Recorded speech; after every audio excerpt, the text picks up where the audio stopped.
Hello, I would like to call to order this meeting for September 13th, 2022 for the Select Board of Berwick. We have 4 members of the board. Linda is absent today. We have 2 members of the public, town manager, town clerk. Let us stand for the pledge. I pledge allegiance to the flag of the United States of America and to the republic for which it stands, one nation, under God, indivisible, with liberty and justice for all. First, we have our approval of our meeting minutes from August 23rd. I'll make a motion to approve the minutes as presented. I'll second that. All those in favor? Aye. All right, and Mark abstained because he was not present for that meeting. Right. First, public comment. All right, and I will close the first public comment. We have no public hearings or approvals. We have no reports of committees, right, James? Nobody else is popping in. We have no department reports, no appointments, no unfinished business at the moment. We have the town manager's report. First piece of business, I did a little research, actually had a recommendation for an HR consultant. And this would help fulfill some of the duties that Lisa Hustis was fulfilling as part of her role. And with a big plus is some of the HR functions. We've been using Bernstein Shore, which they're excellent, but they're pretty expensive because they're attorneys. Yep. So the main purpose for an HR consultant will help with policy review, make sure our job descriptions are up to date, accurate, review our policies, make recommendations, help with personnel matters, and in the whole gamut of what an HR consultant and human resources can provide for a municipality. One of the last things I'll ask her to do is to provide a recommendation of what she thinks the town needs in terms of an HR role. So today I'm just asking for your permission to enter in an agreement with Betsy Olton, an HR consultant. How many hours a week? It's as needed. So it's an hourly rate? It's an hourly rate, yep. You're looking more just day-to-day, basic general business with it.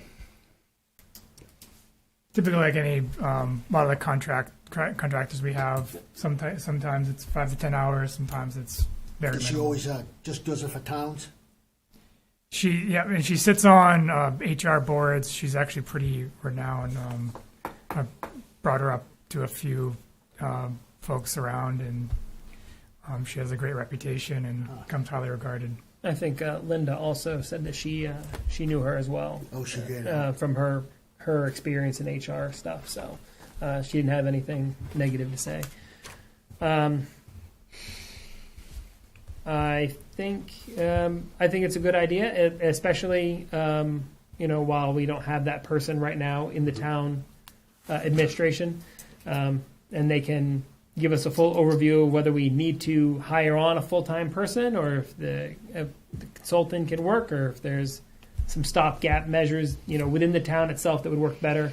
So I think it's a decent idea.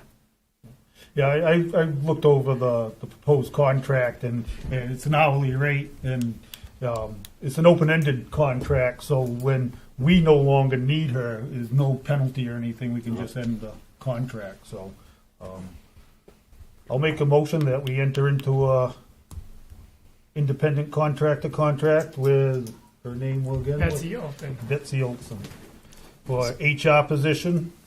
I'll second it. Any further discussion? All those in favor? 4-0. Anything else? On October 4th from 4 to 7 p.m. at the Berwick Town Hall and Auditorium, between the Falls Chamber of Commerce and the Small Business Association, we're putting on a small business resource fair for up-and-coming entrepreneurs and folks looking to develop their small business or create a small business. There's going to be anywhere from 13 to 20 different businesses and resources there. So it'd be a great opportunity to, see the edge, but also get the resources needed Time to is that, James? 4 p.m. to 7 p.m. October 4th. Yep. I don't know if yours still counts as a small business, Mark. What'd you say? Does yours still count as a small business? Yeah. Yes. Less than 200 people? 100. Oh, Less than 100. really? I would have guessed more. Quick edge update. So you can see the 60-inch stormwater pipes outside now. One of the first major site projects they're going to do is they're going to upsize a box culvert up on Wilson Street, and then they're going to bring in that 60-inch pipe all the way down through the middle of the site. We have a similar project where we're going to pick up at the prime green, the edge green space, and we have our own 60-inch pipe we got to bring to the Salmon Falls River. That project is in 50% design. We'll have the plans by the end of this week. And that's part of what the ARPA funds have been allocated towards. To place that, why do we got to go to a 60-inch pipe?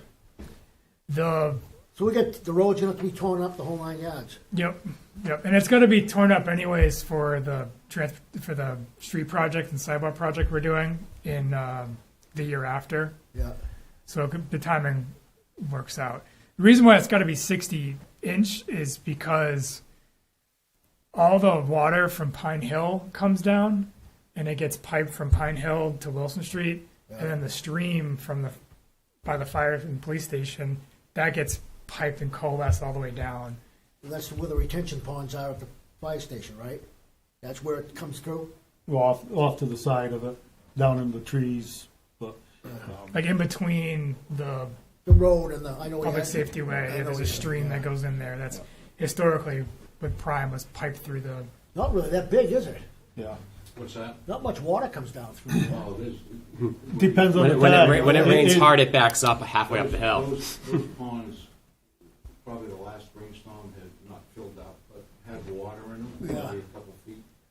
And And- within 2 days, they'd drained out. So they're doing their job, good. That was one of the reasons why they put them in, is to slow that process, so all that water didn't hit that culvert that you're talking about all at once, because that culvert does. Yeah, we've had problems at culverts for years. Anytime we get any really heavy rain, That's it right. floods. And that's where we get the flood in the middle of the downtown. Right.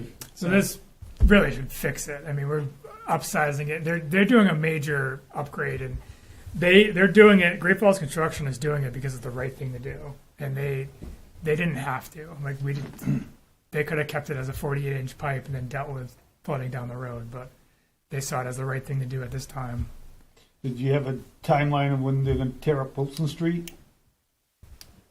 At this point, the only work would be that culvert right Right. in Wilson Street. I'd have to get back on exactly the culvert. Yeah. You know, they're working on the 60-inch pipe. That's one of their first Right. things they're doing, and I don't know if it's happening at the same time. Right. That's what I was wondering, if they're going to be, doing the culvert at the same time, coming through. But just Yep.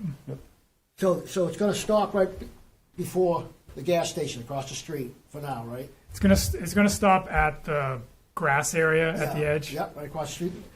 And how long before we finish it? The goal would be spring 2023, probably at this point, where by the time it takes to permit it. Next spring, yeah. Spring or summer 2023. And then the Sawmill Hill School Street, where we're reconfiguring, that's 2024. The next phase for Great Falls Construction, they're looking to build what they call 8 Main Street. So that's at the corner of the Main Street they're building and School Street. It's a 3-story building. Looking to build, I think it's 1 commercial unit. It's definitely mixed use. It's 1 commercial unit and 10 residential units. that'd be up on the upper end near where the pump station. Exactly. Yep. Right, where it comes out by Lyman Street. Yep.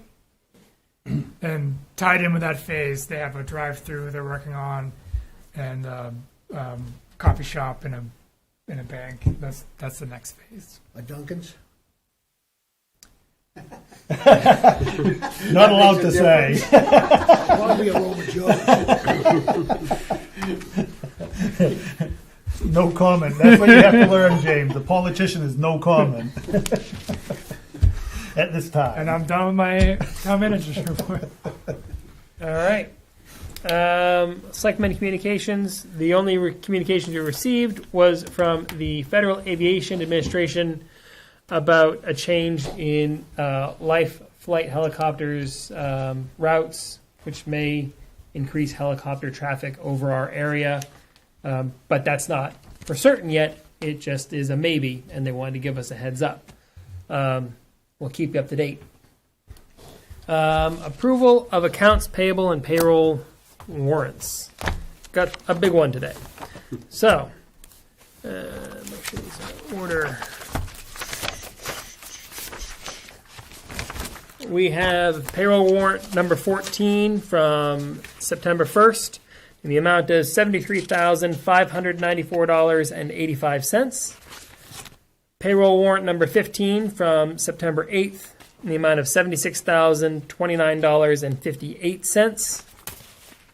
Accounts payable warrant number 17 from September 13th in the amount of $1,620,487.80. And payroll warrant number 16 from September 15th in the amount of $73,051.81. I make a motion that we pay our bills. I'll second that. Any further discussion? All those in favor? Bills paid for another 2 weeks. New business. First on the agenda, we have our fire station purchase offer. Please come and join us up here. Tell the people who you are and what you're planning to do with our wonderful old fire station. My name's Michael Oakes, and I'm just planning on using the first floor area I'm a Volkswagen guy, so it's going to be for storing Volkswagens and other cars that I have. And then the second floor, I'm kind of hoping maybe you guys have some thoughts on it too, but I haven't really decided anything on the second for now. Terrific. Is there anything else that we should know before we consider your offer? Not that. The only thing I had a question was just, so I know what the appraised value, was or whatever, but that appraised value, by the paperwork that I had gotten was for 1 acre of land with it, and we know now that I don't even know what it is right now, James, but, so that was the only thing, was whether the appraised value can be readjusted to go with the fact of the land isn't what it is, or was, should we say? You're talking about the Assessed value. the assessed value, like Yes. for the purposes of however you guys. for the purposes of like property tax. Is that what Yes. you mean? Yes. I think that is perfectly reasonable, and yes, we can absolutely have it reassessed and made sure that your tax card is 100% accurate. Okay. But that should be pretty automatic since we're parceling off parts of it. Yeah. So. Yeah. They'll get Yeah. a copy of the We'll definitely make sure that gets done for you. Okay. Unless, of course, you still want to own Bernier and George Street and do the maintenance.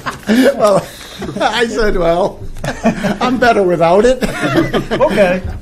But those who don't know, is the original deed it was town property for many, many years. The original deed included Bernier Street and George Street in it, and we had to parcel those off in order to sell the parcels. So, Right. is just for the public to know. Yep. All right. I have in front of me, what is the actual offer amount? Where is that? $350,000. 350 even. Does anybody else have any questions for Mr. Oakes? I'll make a motion that we accept the contract for selling the former fire station to Mr. Michael Oakes for an amount of $350,000. I'll second it. Any further discussion? I'd just like to add that we've had many discussions about this building. We've had some other offers. Most of the other offers were all included adding apartments to it. Some of them included know, they wanted to add a story or two to the building to put more apartments in it. We thought we had an agreement at one time with somebody else, and that fell through, and then Mr. Oakes stepped forward. And we've talked to him a couple different times now, and as he said, he's a collector of Volkswagens, and he wants to use it as storage, and I think it's quite a unique thing. He's offered to work with the town as far as using the upstairs. He's also, willing to work with the town for showing his cars, he said. yeah. He would be more than happy to talk to people about that, and I think it's a great idea and quite a unique thing for Berwick. Thank you. Perfect. Anything else? All those in favor? There we go. Thank you. Thank you. Thank Welcome to you. Berwick. I can't wait to work with you some more. Thank you. All right. Next is an update to our pandemic policy. There's a few significant changes. The policy streamlined a bit. It puts into place in the policy some of the more stringent preventative measures, like deeper cleanings, to not make that as an ongoing thing when there's a reduced risk. It puts it at the level when the level's high, then we start picking up our preventative measures. It also eliminates the pre-treatment checks. A lot of towns and cities have moved away from pre-treatment checks, and there's been questions on the efficacy of the pre-treatments catching COVID. The other significant change is no longer needing a negative test after day 5 to come back, to fall more in line with the CDC guidelines that after day 5 can come back, regardless of, people can test positive for weeks and weeks after a positive test. The other last piece is just clarifying that if you do come back in that 5 to 10 day window, you wear a mask. All right. Any questions for James? No questions. I think James knows where I stand. A lot of it was we talked a lot about just following where the CDC is always constantly changing, and I think James has worked well with trying to keep up to it as it's been fluid. And yeah, I think this just pulls us right back in line with where they are now. So I agree. All right. Then I'll entertain a motion to accept the updated pandemic policy. I will make a motion to update or accept the updated pandemic policy. I'll second it. All right. Any further discussion? All those in favor? All right. Now we have the Berwick Emergency Management Plan. Chief, did you want to say something about this? You don't have to read the whole book. As the primary person in charge of almost every emergency that will happen in town, I figure you might want to say something. Thank you, I'm well aware of that. The first emergency management plan for the town of Berwick was developed, I believe, in 1996. Hasn't been used a lot over the years, thank God, but it's been in place in the event that we did need it. Back then, we also did training to get everybody on board with the National Incident Management System, which some of you may be aware of now, but weren't before. So anyways, we brought it back up. We decided we needed to review it, update it. We've updated this plan now, which makes it about the same as every other community, basically the same plan, which makes it easier for county. Just updated phone numbers, come up with some SOGs. We take this plan now, educate the public, educate our employees. Each department head is responsible for looking at their own areas to see where there are things that they can improve. This checklist also helps them accomplish that task, and I'm here for guidance.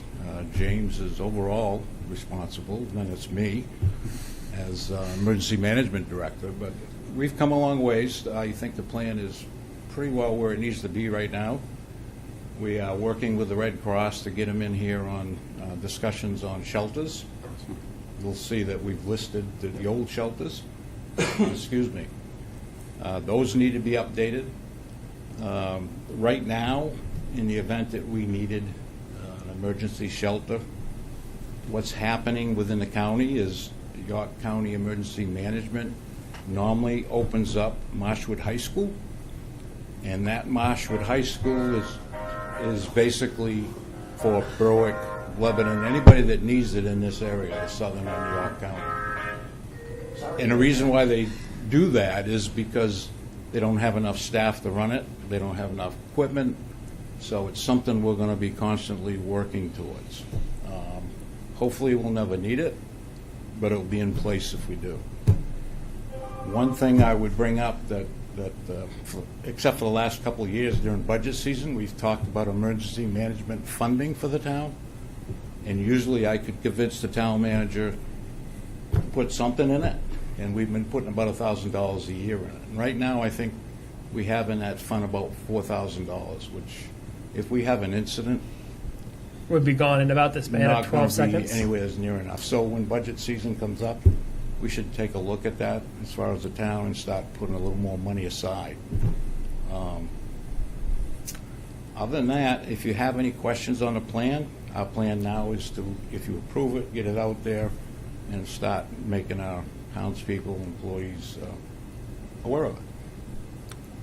Thank you much. Does anybody have any questions for the chief? No, I mean, I read through it, and while it's a lot, like, it's very well laid out, so I think you guys did a great job, whoever put it together with the update. I mean, it was the first time I've gone through it, and it was definitely well laid out. Well, that's good, because it gives us an idea of somebody new looking at it. Does it make sense? Can you understand it?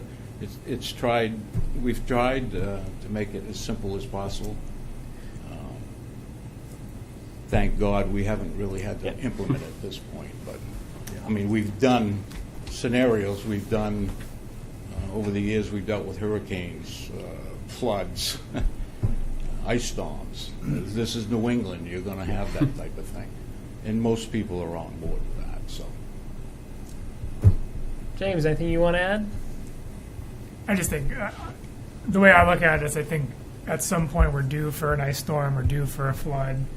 So to be ready and prepared as a board with department heads, I know quite a few department heads have already got to work on getting their certifications in ICS and working on NIMS, and we'll start meeting quarterly yeah. as an emergency management committee and go over some scenarios. Yeah, like I said, this Ready. plan is designed for department heads as well. You have a flood coming, you open the book, the flood, you pull it out, here's some steps. Steps you need to take before it gets here, steps you may need to take during, and steps you need to take after. That's the process. Each department may have their own little SOGs they want to develop to do with highway or police or whoever. But as a group, we're all part of the emergency management team. And if need be, we can call everybody together. We can open up an emergency operating center, which is at the fire station, and everybody get together and start planning. And we've done that before, so, in the old station. With the way things have been, especially this year in terms of weather, which has been especially crazy, it's only a matter of time before we hit one of those 1 in 100-year situations where we'll remember it forever, so it's good to be prepared. And I like that it's segmented, in terms of its, different disasters, because when you're prepared for all the little different disasters, when something comes out of left field that you didn't know you need to be prepared for, you've got something to refer to that, might be close, or you might need a combination of situations to go with. So it's well written. It's very comprehensive. Very well written. Any other questions?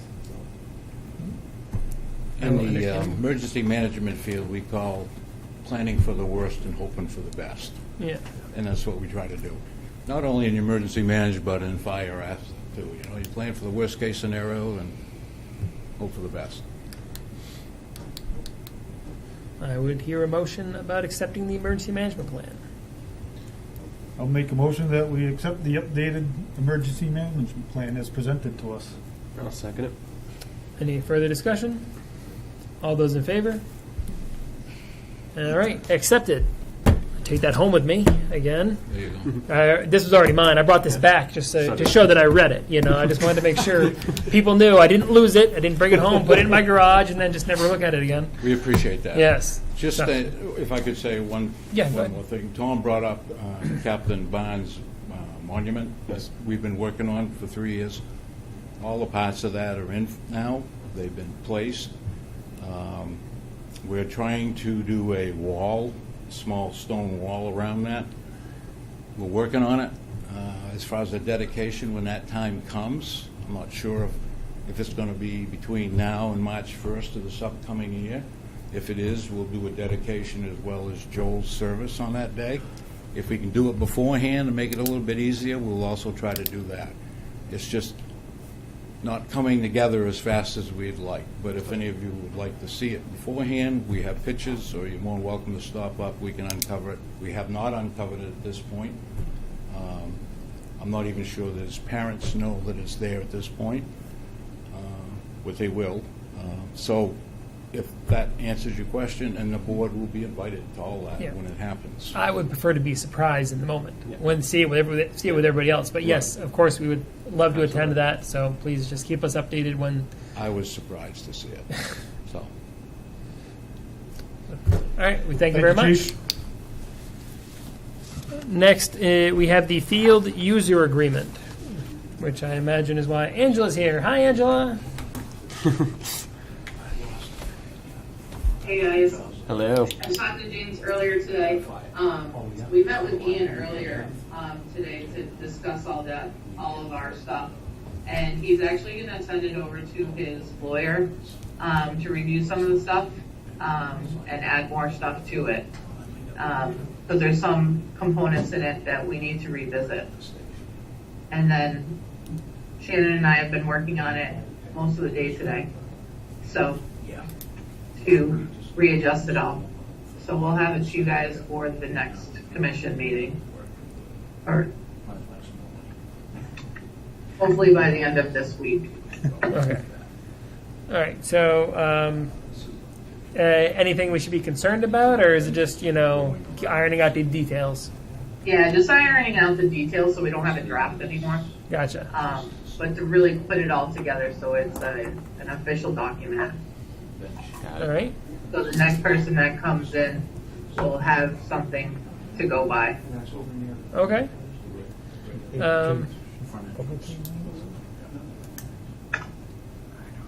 Yeah. Okay. So, any other questions about the field user agreement at this time? Nothing from me. James, good. I just know that they were in the lab working on it all day, so I'm looking forward to seeing the next draft. All right. All right. Terrific. Moving along. Thanks, Angela. Thank you very much. We have no quitclaim deeds. We have no abatements. Second public comment. No second public comment. All right. We have an executive session for discussion of personnel. It's just a discussion. We're not going to be making any votes, so we won't be coming back out of that. But before we go into that, is there any other business, non-agenda items anybody wants to bring up or discuss? All right, then I will make a motion that we enter executive session under Title I, 4056A for the discussion of personnel. Second. All those in favor? That's all, folks.